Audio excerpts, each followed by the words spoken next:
Hello, hello, hello. How y'all doing? All right, y'all sound like y'all got beat up by the sun. We'll try that one more time. How y'all doing? All right, that's good. Now you sound like you're in AC. All right, good. Well, welcome to the New Orleans Jazz Museum. On behalf of New Orleans Jazz National Historical Park, we're so delighted to have this partnership with the New Orleans Jazz Museum to provide free concerts and programs for you throughout the week. Every Tuesday, we have our Arrowhead Jazz Band, and Tuesday through Saturday, we have programs down at our Visitor Center at 419 Decatur.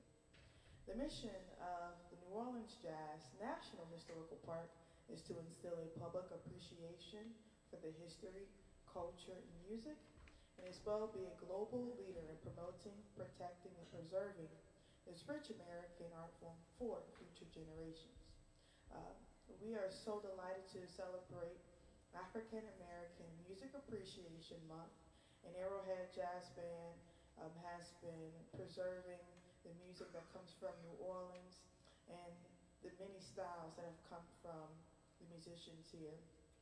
I did not mention that Arrowhead Jazz Band is a band comprised of National Park Service Rangers and local guest musicians. So, at this time, I would like you to silence your cell phones and get ready for the program. Last week we've been diving into the gospel traditions, and we had a really wonderful, rich conversation with our guests. So I'm going to welcome them up, and we're going to get started. Please welcome to the stage Hunter Miles Davis on drums.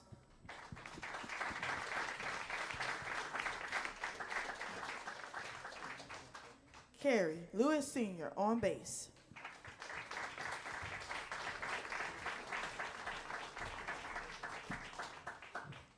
Mr. Greg Stafford on trumpet and vocals.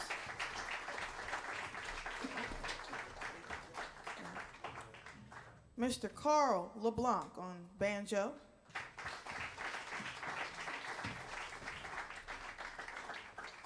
And my name is Jay Perdue. I'll be playing a little bit of piano for you today and singing. And like I said, this program is going to be a mix of musical demonstrations and conversation. So be prepared to ask any questions. If you are curious about anything, we want to make this an environment for you to learn, and you leave here feeling like feeling enriched. So we're going to get started with a tune titled Down by the Riverside, and we hope that you sing along with us.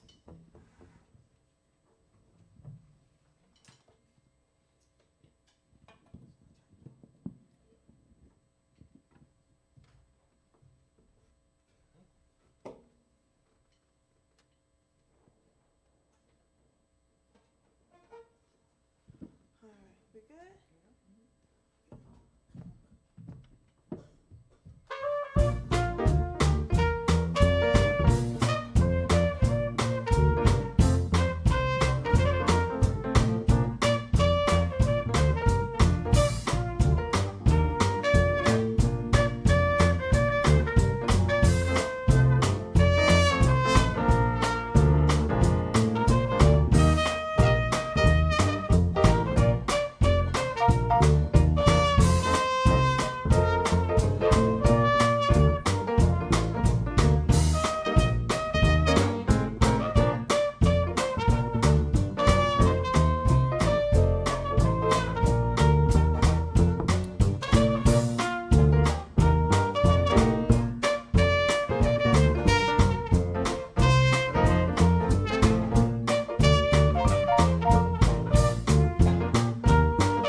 come on in, come on in. All right, that was Down by the Riverside for you. And I want to take this moment to have a little conversation about this song. What it means to me is this song has been a part of, I would say, the jazz tradition. My first experience with Down by the Riverside wasn't through church, although it is a hymn and although it is a part of the gospel tradition. I first recognized this song through learning jazz repertoire. And you will find that in jazz, there's a lot of gospel traditions or gospel isms that can be found in jazz. So I want to ask the question to both Mr. LeBlanc and Mr. Stafford. What was your connection with Down by the Riverside? How did you come to know this song? Well, I grew up in the Baptist church. I come from a very Christian-oriented family. My great-grandfather, all my great-uncles, many of my cousins were ministers. And every Sunday we were in church. And this particular song didn't become popular to me until after I had joined the Danny Barker's Fairview Baptist Church Band.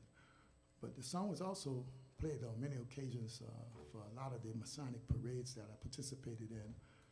And like I said, it didn't come to my mind until I joined the Fairview Baptist Church Christian Band, and where I had a lot of experiences with just playing it a lot of times. But I heard it on the streets with the brass bands. But when I was with the Fairview Baptist Church Band under Mr. Barker's guidance, that was one of our most important songs. We had to play that one.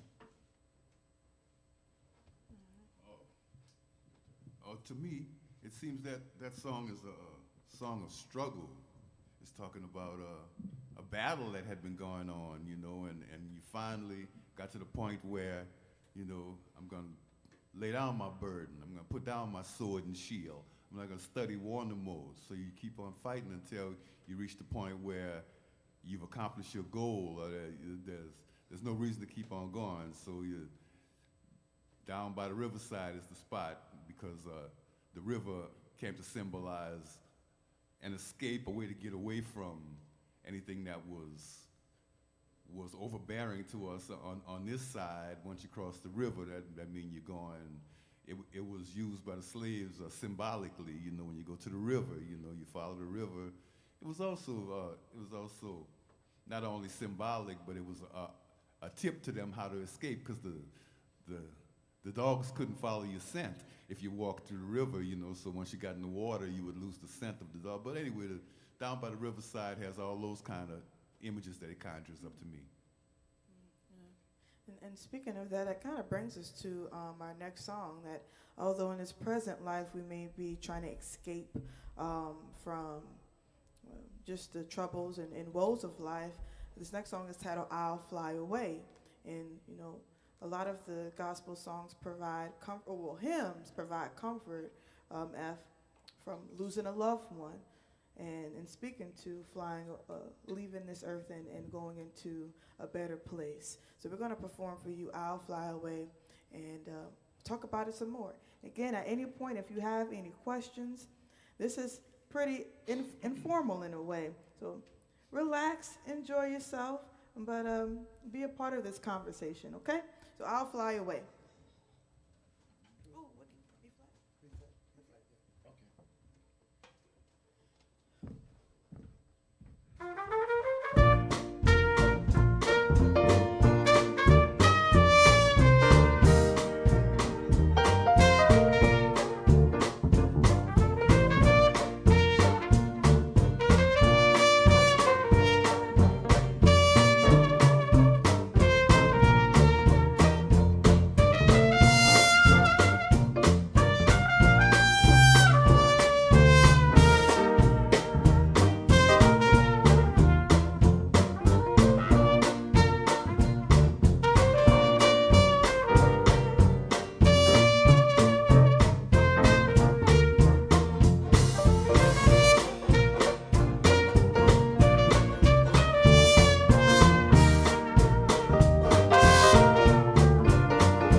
Way. Okay. Now, I'm a New Orleans native, but I will say I grew up on the other side. Some people don't consider this New Orleans, but Algiers is definitely New Orleans. That's an inside joke for the natives. But I grew up in Algiers, and what I did not see a lot was jazz funerals. And so that's a tradition that just was new to me, especially as I got older and started to come more to the East Bank.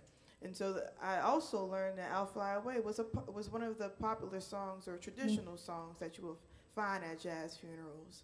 And last week we had a really great conversation about how this tradition has changed. So, Mr. Stafford, would you mind explaining to our new audience what is a jazz funeral and how has it changed over these years? Okay. And speaking about the song "I'll Fly Away," in fact, I will be playing for a funeral this coming Thursday at St. Peter Claver Catholic Church. A friend of mine, brother, passed, and she's asked me to come and play "I'll Fly Away" for his funeral. Now, speaking of jazz funerals, I have to tell you that I have a vested interest in brass band music because I come from a family of musicians as well. And I brought along a few visuals to share with you.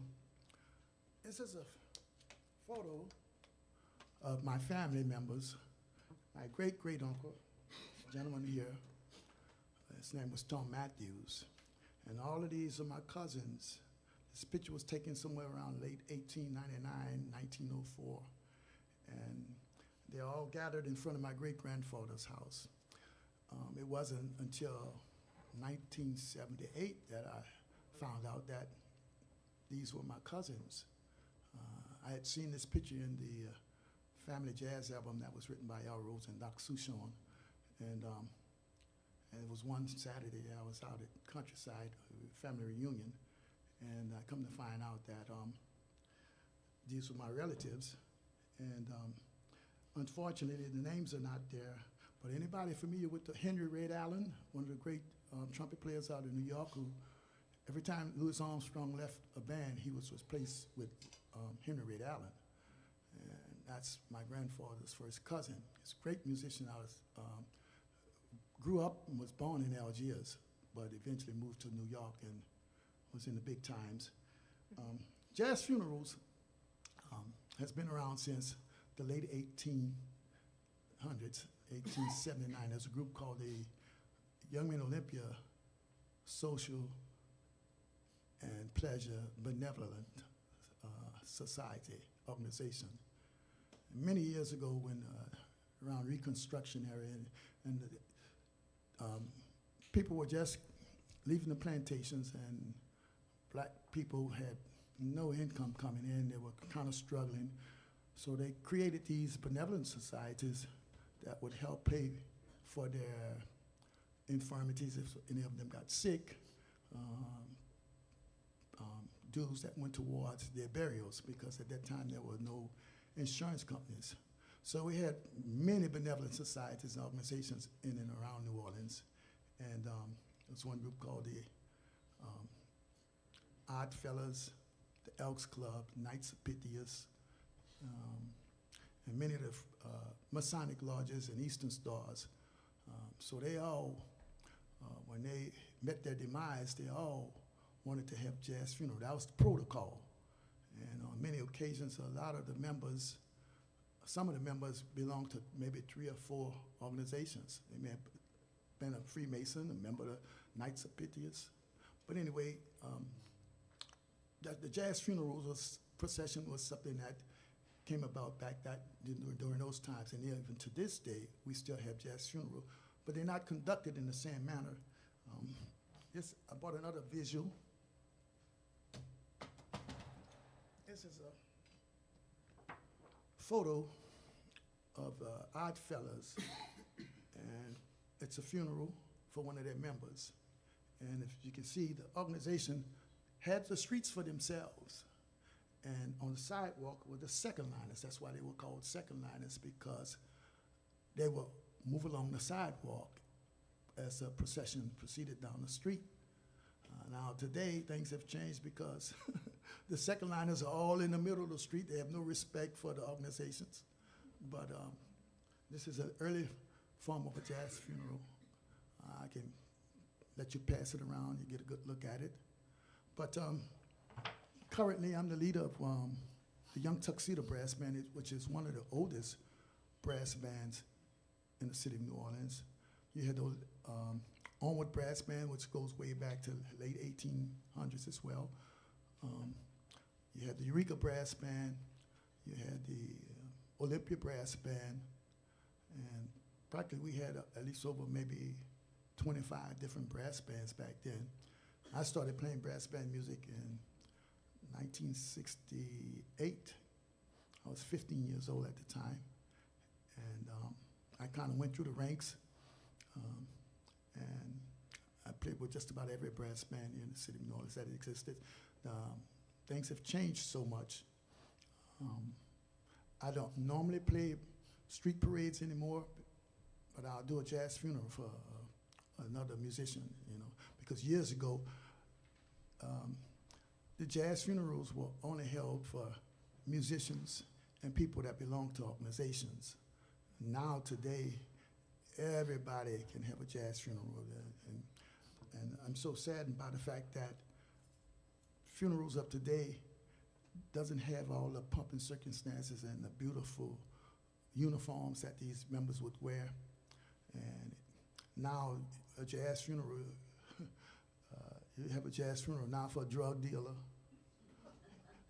anybody who's robbing someone out on the street. But years ago, that never existed. You had to be a member of an organization, and you had to be a musician. And so times have changed. They have evolved into something that I consider to be not as respectful as it was years ago, because even with a procession like this, all the grand marshals were individuals that was responsible for leading the procession. They knew where all the churches were. They knew where all the hospitals were. So they marched through the community, and the music would stop 2 blocks before you got in front of a church. And it wouldn't start again until you were 2 blocks past the church. Even with the hospitals, it's the same. That's just to give respect to the people who were in foreign and to people who were having church services. Today, they don't even think about the church. Loud music going up the street. But those are some of the things, little small customs that kind of got lost over the years. But I'm glad the fact that I just was able to catch the tail end of all these new organizations in their existence. I can remember when I first started, the membership would have their parade, and the membership would extend almost 5 to 6 blocks behind the band. And I saw that constantly dwindle away. So some of those organizations do not exist to this day. But I'm glad that I had the opportunity to live it and relish within it. Wow, yeah. It's really important that we try to hold on, you know, to the tradition. And I will want to stress this. I can't stress this enough that we're so honored to have both of you speaking on the experiences and what New Orleans and the tradition used to be, and hopefully we can bring some of that back. We're going to give you one more tune before we open up the floor for you to ask some questions. But this is a song that's normally performed at the beginning of the ceremony, and it's called a dirge, and the title of this song is Just a Closer Walk with Thee.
if you please. Hey, me walking close to thee. Yeah, let it be, let it be, let it be.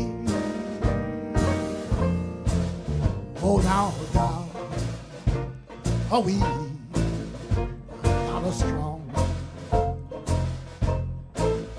Oh, now, dear Lord, please teach us right from wrong. Oh, yes. I'll be satisfied as long, yes, as I walk and talk with thee. Oh, now when this feeble life is old, oh, now time for me will be no more. Oh, yeah. Now lead me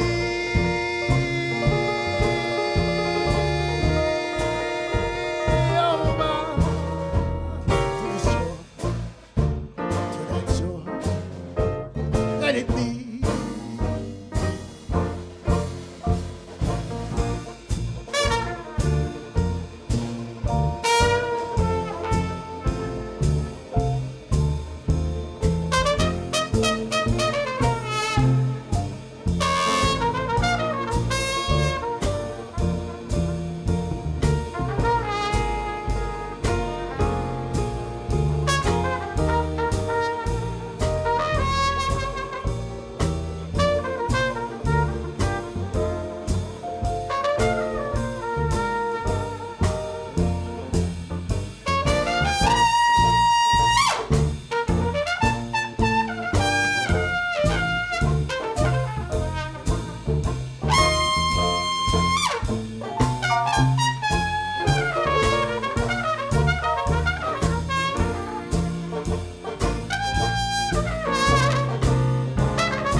clarify one thing. We did not perform that in the dirge style, but it was a really fun style.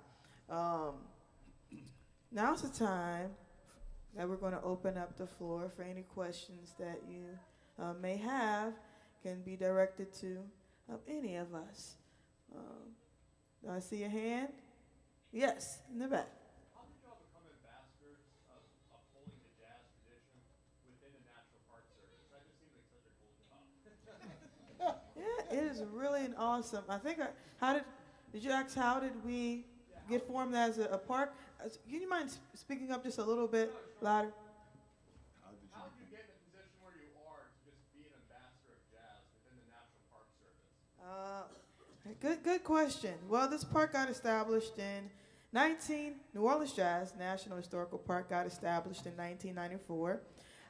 At that time, the site had many locations around the city. I want to say that New Orleans Jazz Museum is not the site for the jazz park, but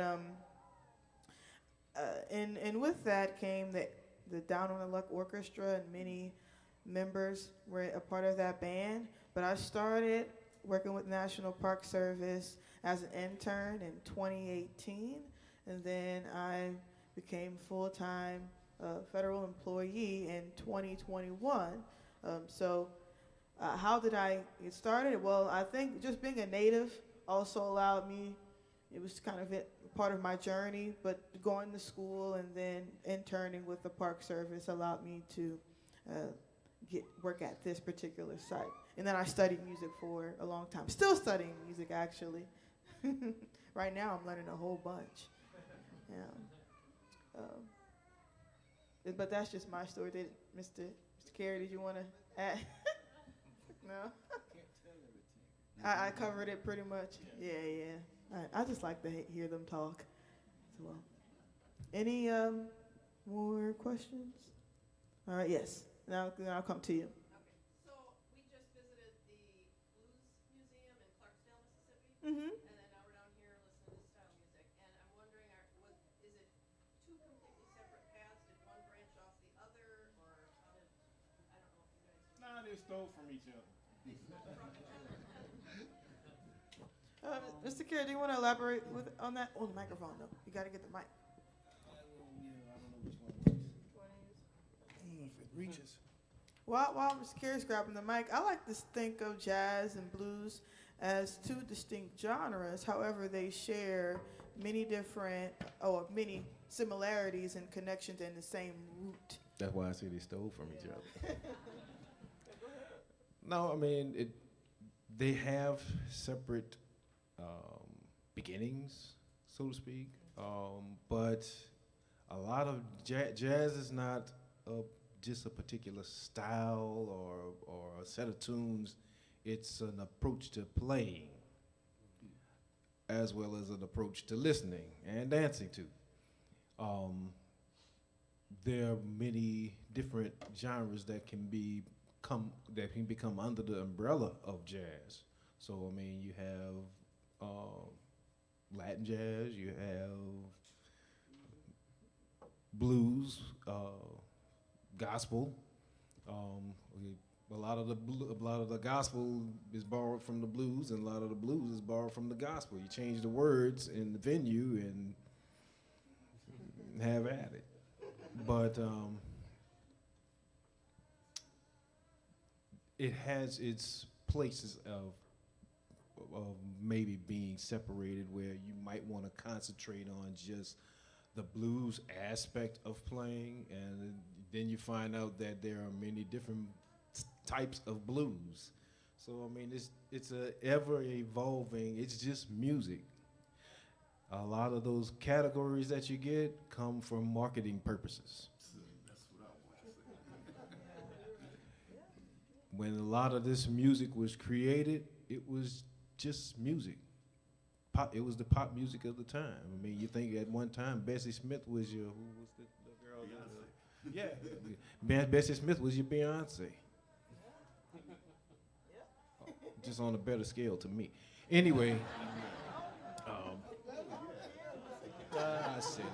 I love some Beyonce. Hold up. I'm trying to stay off this soapbox.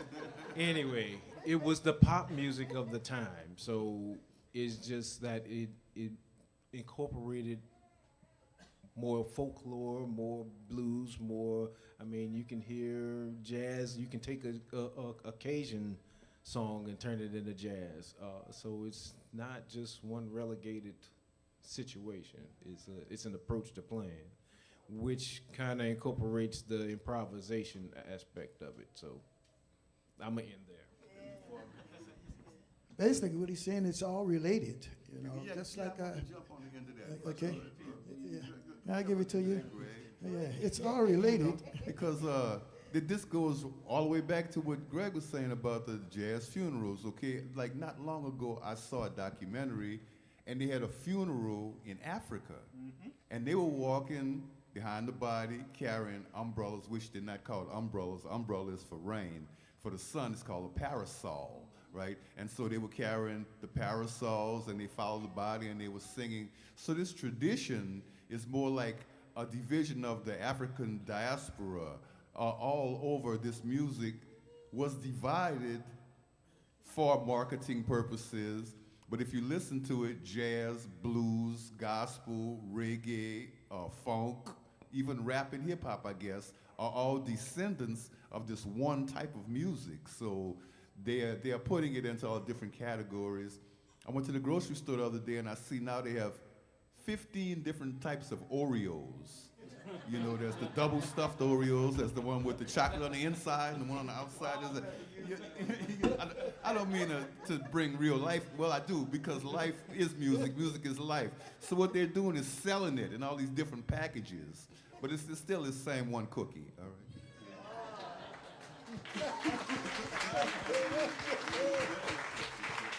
So that. Oh, that's good right there. Can I use that next time? I just got a credit, yeah. All right. I think we saw a hand over in the corner, yes. So it's been really interesting seeing this museum and hearing from you guys, and it's very clear that the legacy of jazz in New Orleans is very prevalent and continues to be a huge part of the city here. And I'm wondering, for any of you that are you mentioned you're in New Orleans local, and if anybody else is, how much does the history and the legacy of jazz in this city impact you as children when you get involved in music and you start your career as musicians? Oh, it has a. Oh, let me restate the question. How much does just music in general or New Orleans music impact the children's upbringing? All right, so I can say it 100% impacts and affect, and I would say even influence early childhood development. I can say if I did not go to the Heritage School of Music, if I did not attend Music Collaborative, if I did not attend the local music programs from this city, I don't think I would be right here, actually. I don't feel like I would be qualified or even have the skill set to listen to the conversations, to be around the tradition. And also, the music programs are staffed by the community, the music community. So I'm learning from the musicians who are constantly playing, who are working in this city and expanding what New Orleans music is. So it has definitely affected me and saved me in many ways and brought so much opportunity to my life. And I can honestly say that could be the same for many of the upcoming young artists today. Does anyone else want to speak on the New Orleans music education? I only have positive feedback or thoughts on that. Seriously. So for any of the adults that are thinking about putting their kids in music programs, no matter if you're from New Orleans or wherever you come from, I highly encourage it. It can be a skill that they can learn how to. I learned discipline, communication skills, learning how to teamwork. This requires teamwork, communication, and so many other skills in music, not just the music. So go for it. Well, the schools is one side of it, but this New Orleans music experience is just around us all the time. You don't have to, you won't be able to find this kind of music anywhere else in the world. Okay, this is a peculiar place where this music was born, the birthplace of jazz here. And so by being a child and coming up here, you're surrounded by it. There's parades going up and down the street. You know, there's the different parts of the culture, the Indian tribes and the baby dolls and the skeletons, and you know, all this is part of the culture that we grow up with. So you come from a way to experience this culture with us, but there's a lot of people who come here to profit on this culture. And what's happening now, back to what Mr. Stafford was saying about how the tradition of the jazz funeral has been perverted, there's now, at the convention center, you can get a jazz funeral to be shown for your convention, and there's this cardboard casket, and they have the parade, and it's a mock funeral that they'll do for corporate people who want to understand, who want to be a part of this culture. But we didn't have to have anybody make it. We were a part of this culture, and it's like air to us, you know. I'll say something about all of this. I was fortunate enough to work with a lot of legendary musicians who were born in 1900, some of them before that time. So a drummer by the name of Booker T. Glass, who I learned how to play the bass drum from just by following him in street parades. I worked with Willie Humphrey, Jeanette Kimball, Norvin Kimball, Jack Willis, Walden Frog Joseph, a lot of people that have passed on, the great Teddy Riley, Herman Sherman, Louis Barberin. So I was fortunate enough to, as a young man, started out working professionally at 16 years of age. And as I said, I came through the ranks, and I was fortunate enough to work with many of these musicians who, some of them even performed with Louis Armstrong. I learned a lot from them in terms of how to approach the trumpet in the New Orleans style. If you paid attention to the way I was playing, in my improvisations, there's a lot of blue notes, and you were talking about the blues. All that is mixed in to the way you present this music.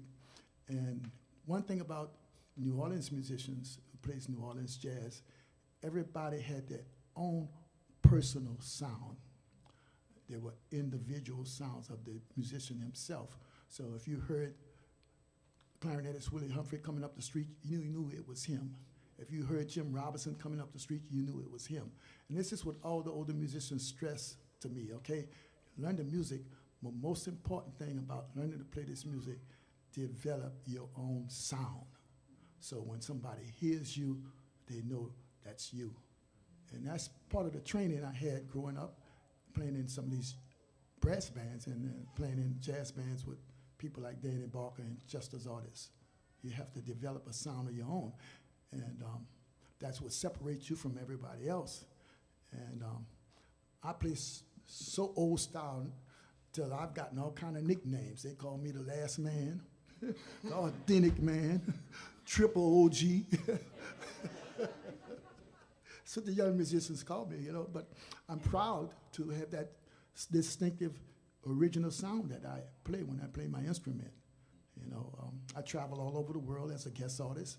People build bands around me because I bring the flavor, I bring the sound. I just came back from Toronto, Canada last week, working with Canadian musicians. I played at a nightclub called Grossman's. I go up there every year. I've been going to Toronto since 1977, but I've been going every year for the last 14 years, playing this performance called the New Orleans Stomp. 3 weeks from now, I'll be in Helsinki, Finland. I've been going to Finland since 1984. I go there 3 times out of the year, working at a club that specializes in nothing but traditional New Orleans jazz. And believe it or not, the Europeans have more knowledge of the music than the people here in New Orleans. And so I'll be leaving on the 9th of July, and I'll come home for 2 weeks, and then I leave out again. I go to Barcelona. So I'm very proud to have played with all those older musicians, and they taught me the style, how to play traditional New Orleans jazz. I used to be the young man, but now I'm the old man. But I'm proud of what I have to offer. Yeah. So, yes. That'll tell you one thing. You definitely came at the right Tuesday, because this is not often that you can get Mr. Greg Stafford and Mr. Carl LeBlanc in one room like this. But before we get into our last song, I want to also shout out Mr. LeBlanc as an album titled Those Who Have Ears. And can the guests, can the audience find this album? We'll explain it, but can the guests find this album on streaming platforms, or do they need to get it a physical copy from you? Most of the songs are on YouTube, but the physical copies are right there on what's the place on the corner of Frenchman and Louisiana Music Factory? Yeah, Louisiana Music Factory. You can get it there probably, you know. But I didn't bring that for you to sell it. I brought that to give it to you today. It was a present.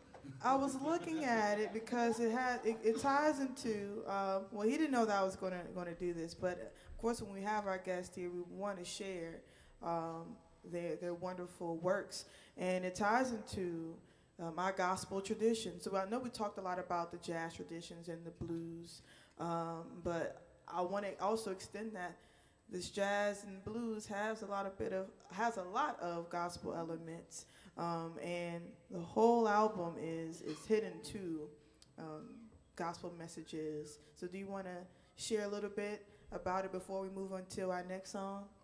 Okay, I'll tell you. When Katrina hit, it was like the most devastating thing I had experienced up until that point in my life.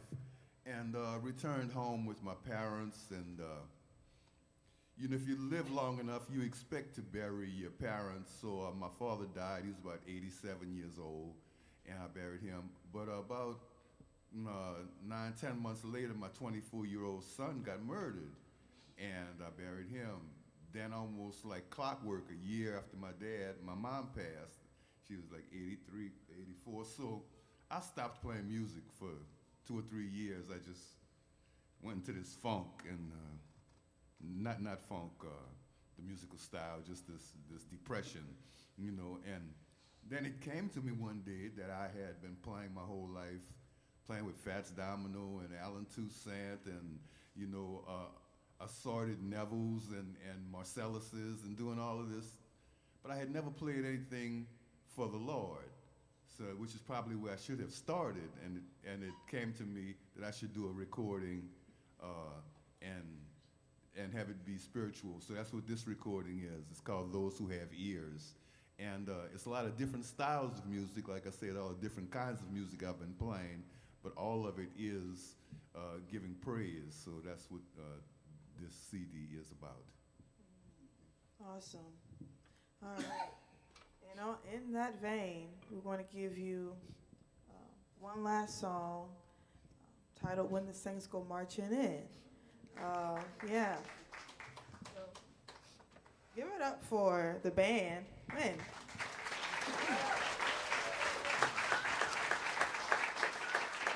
Wonderful conversations. We had Hunter Mouse Davis on drums. And so we had Kerry Lewis Sr. on bass. Mr. Greg Stafford on trumpet. Mr. Carl LeBlanc on guitar. My name is Jay Perdue. Thank you for coming through. And if you felt moved by this whole program, please sing along with us on When the Saints Go Marching In.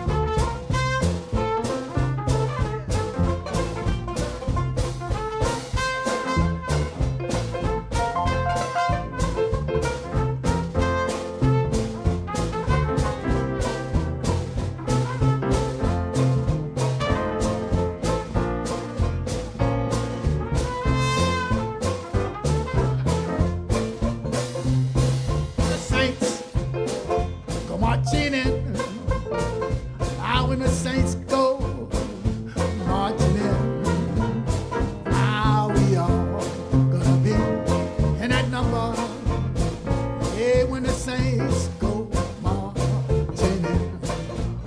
Now when the sun refused to shine, hey, when the sun refused to shine, oh, now we all gonna be in that number, and the saints go marching. They are gone.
And you listen to Carl LeBlanc. We make up Arrowhead Jazz Band. See you next time.